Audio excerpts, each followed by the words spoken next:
Хочу к подножию холмов к истории былой вернуться. Идущий из глубин веков, хочу заснуть, я здесь проснуться. Хочу вдохнуть загадочный твой дух и стать твоей частичкой тайны.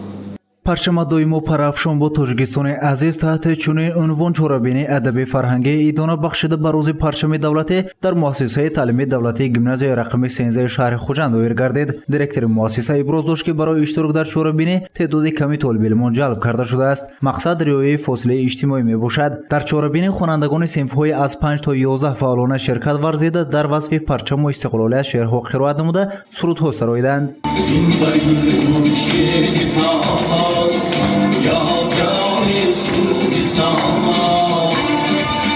در چهاربینی معلومات درباره رمزهای دولتی پیشنهاد کرده شد. پرچم دولتی جمهوری تاجیکستان رمز استقلالیت دولتی جمهوری تاجیکستان به حساب رفته 24 نوامبر سال 1992 قبول گردیده است. پرچم دولتی جمهوری تاجیکستان متای راسکنجه است که در روی آن سه رخ رنگی به طور افقی جایگیر شده کشیده شده است. رخ بالا رخ سرخ داشته، پهنای آن به رخ سبز پایان برابر می باشد. رخ سفید مابین باشد، 1.5 برابر زیادتر پهنایی دارد. در روی رخ سفید در مابین پرچم با زرحل رمز تاج در بالای آن 7 ستاره در شکل نیم دایره تصویر شده است. مقصد تجلیل روز پرچم دولتی را در گیمنازیا گلنورا عبیدووا دیرکتور مؤسسه تعلیمی دولتی گیمنازیا رقم 13 شرح داد.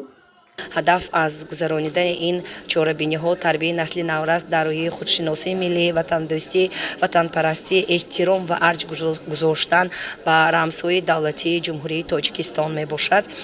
سرودها در وصف وطن مادر، رقصها با اشتراک کودکان و قرائت شعر در وصف پرچم و استقلالیت به چهاربینی حسن دیگر بخشید.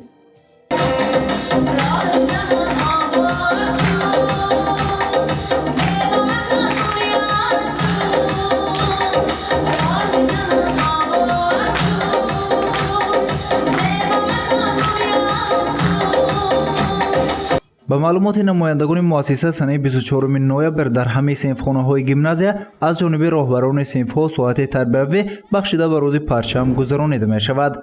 گزارش سید مختار سید انور، نعیم جان ایوب برای برنامه اطلاعاتی خبر.